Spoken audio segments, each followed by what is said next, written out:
ओम श्री गणेशाय नमः।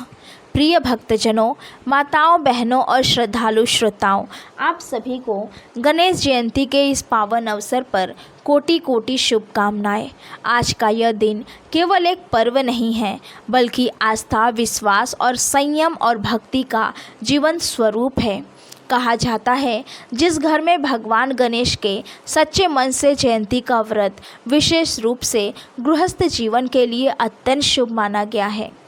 माताएं, बहनें इस व्रत को अपने परिवार की सुख शांति, संतान की रक्षा, पति की लंबी आयु और घर में समृद्धि के लिए करती हैं।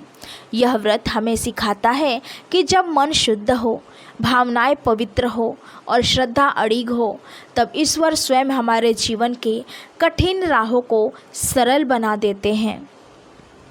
आज की इस पावन कथा में हम भगवान गणेश के जन्म, उनके जीवन और उनके द्वारा दिए गए संदेश को विस्तार से सुनेंगे, ताकि यह कथा केवल हमारे कानों तक ही नहीं बल्कि हमारे हृदय तक पहुंच सके।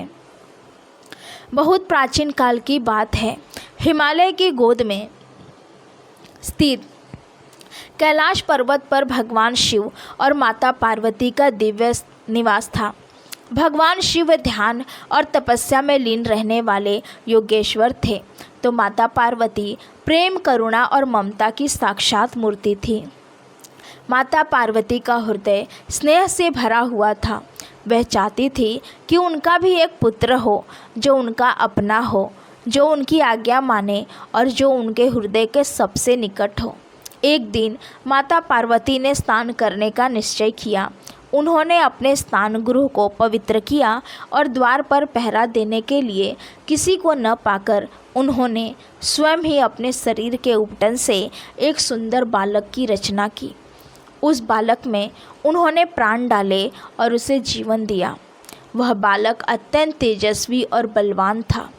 माता पार्वती ने उसे अपने पुत्र के रूप में स्वीकार किया और कहा, बस जब तक मैं स्नान कर रही हूँ तब तक तुम द्वार पर पहरा देना, कोई भी भीतर न आए, चाहे वो कोई भी क्यों न हो। उस बालक ने माँ के चरणों में प्रणाम किया और उनके आदेश को अपना जीवन का सबसे बड़ा मान लिया। कुछ समय बाद भगवान शिव कैलाश लौटे और स्नान गृह के भीतर जाने लगे। द्वार पर खड़े बालक ने उन्हें रोक दिया।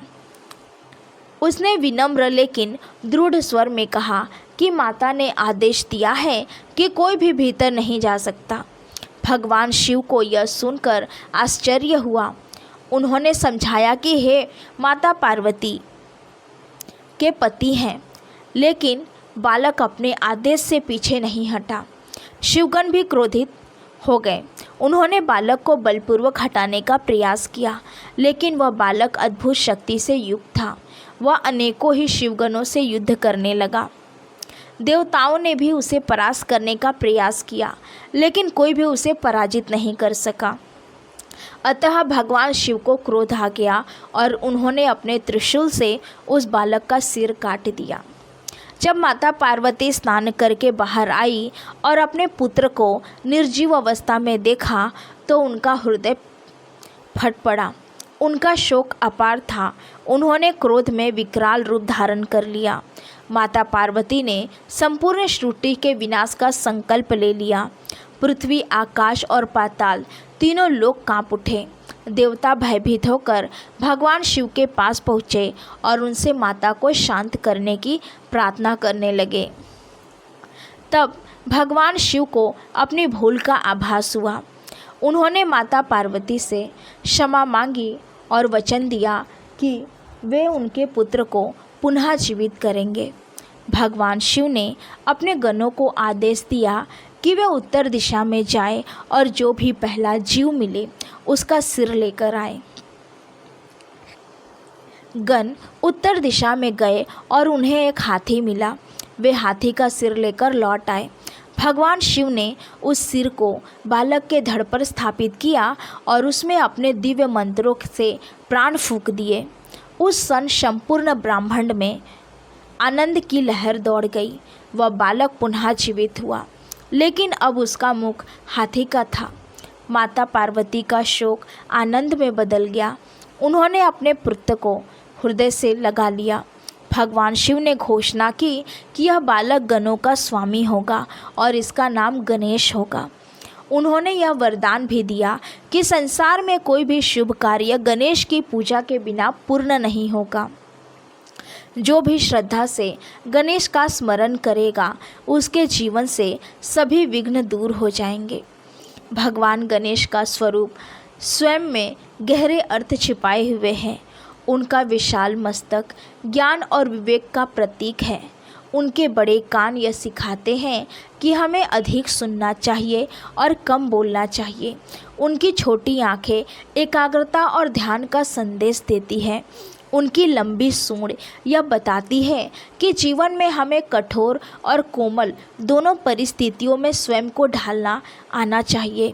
उनका विशाल पेट यह सिखाता है कि हमें जीवन के सुख दुख को समान भाव से स्वीकार करना चाहिए।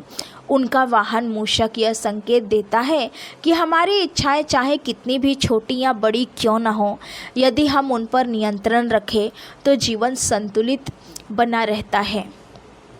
गणेश जयंती का यह व्रत अत्यंत पुण्यदायी माना गया है। इस दिन प्रातःकाल सूर्योदय से पहले उठकर स्नान किया जाता है। स्वच्छ वस्त्र धारण कर मन में व्रत का संकल्प लिया जाता है। घर के पूजा स्थान को शुद्ध किया जाता है। चौकी पर लाल वस्त्र बिछाकर भगवान गणेश की प्रतिमा या चित्र स्थापित किया जाता है। गणेश जी को लाल रंग अत्यंत प्रिय है, इसीलिए उन्हें लाल फूल, लाल चंदन और लाल वस्त्र अर्पित किए जाते हैं।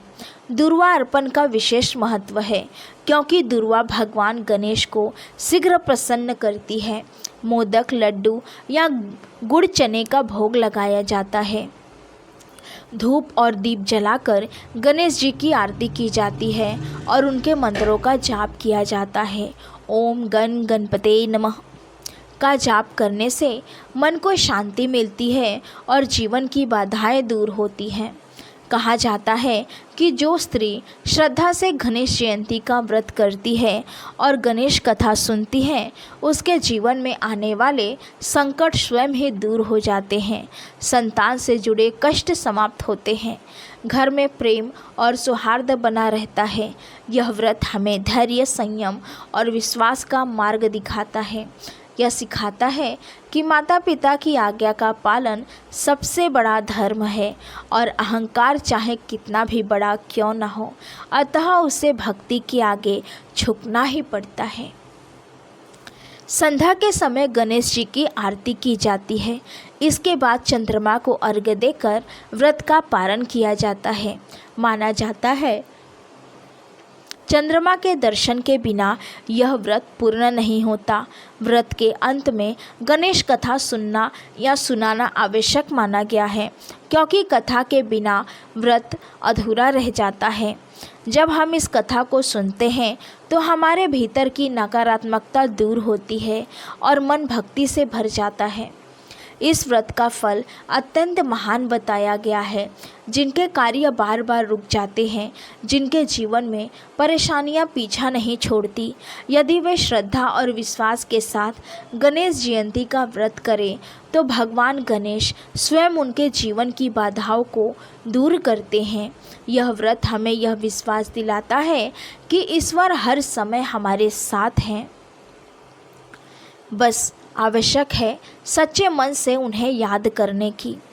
अंत में, हे विघ्नहर्ता गणेश, हम सभी आपके चरणों में शीश झुकाते हैं। हमारे जीवन में दुख, कष्ट और बाधाएं दूर करें। हमें सद्बुद्धि दे, सही मार्ग पर चलने की शक्ति दे। हमारे घर परिवार में सदा सुख शांति बनी रहे। माताओं बहनों की गोद हमेशा भरी रहे।